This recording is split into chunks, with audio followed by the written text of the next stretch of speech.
Thom Hartmann here on the best of the rest of science and green news. You need to know this. Last year's massive chemical spill in West Virginia had a much bigger effect than anyone realized.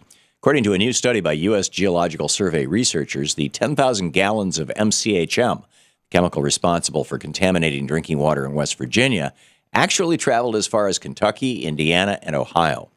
While it may seem obvious that the chemical made its way downstream, researchers say that crude MCHM was found nearly 400 miles away from the incident.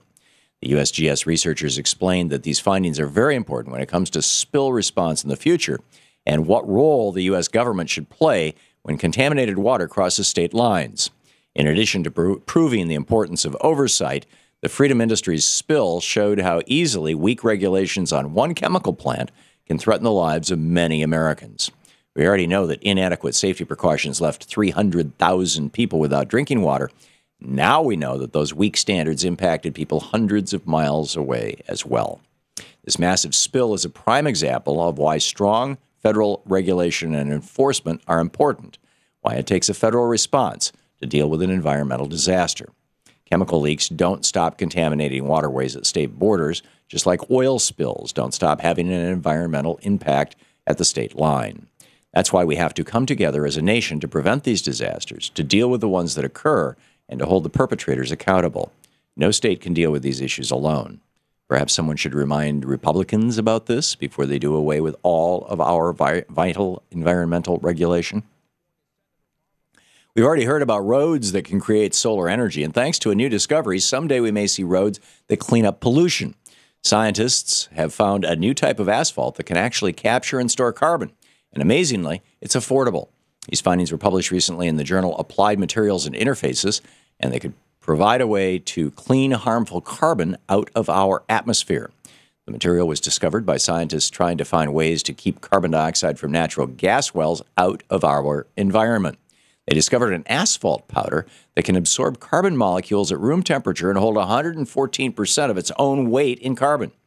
In a news release about the findings, one of the researchers said, quote, "This provides an ultra-inexpensive route to a high-value material for the capture of carbon dioxide from natural gas streams," end quote. This purpose alone could go a long way towards protecting our environment. The implications for the future make it a much more important discovery. Building roads that fight global warming may sound like science fiction, but before we know it, they could be science fact.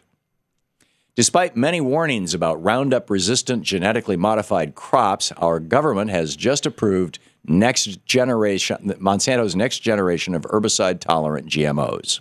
According to EcoWatch.com, last week the U.S. Department of Agriculture approved the sale and planting of dicamba-tolerant cotton and soybeans.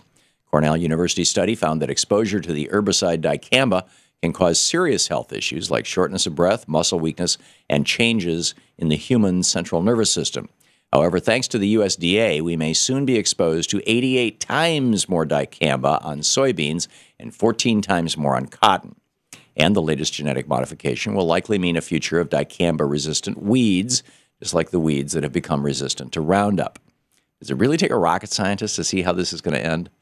If we keep allowing Monsanto to introduce these herbicide-resistant GMOs, weeds will become more resistant, and we will be exposing ourselves to more potent and powerful and prevalent chemicals.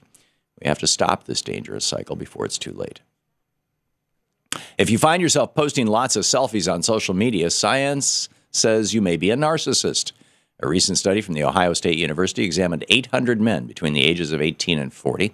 After the participants answered questionnaires about their behavior and social media activity, researchers were able to determine the link between posting pictures of yourself and narcissistic behavior.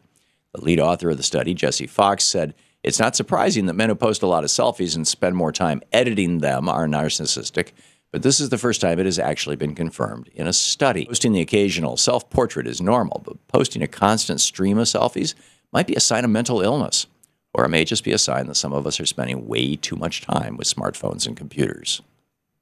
And finally, if you've been priced out of the market for today's electric vehicles, Chevy may have a plan for your next car purchase.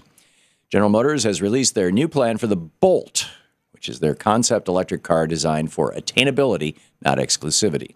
In other words, the Bolt may soon be Chevy's electric vehicle for the masses. The new vehicle will also have the ability to self-park once the driver is out of the car and let us use an app to direct the car to return and pick us up at the same location. The Bolt will have a 200-mile extended range that should give buyers comfort about being stranded, and it will compete with Tesla's Model 3, which will have a similar price tag. At $30,000, the Bolt and the Model 3 are still somewhat pricey, but they're thousands cheaper than current electric models, and they will help more Americans make the switch to green vehicles. Mary Barra, the new chief executive of General Motors, said, Chevrolet believes electrification is a pillar of future transportation and needs to be affordable for a wider segment of customers. Just like Nissan's electric Leaf and Tesla's Model 3, the Bolt will put electric vehicles into the hands of millions more Americans and help our nation take a big step toward a cleaner, greener future. And that's the way it is for the week of January 19th, 2015. I'm Thom Hartmann on Science and Green News.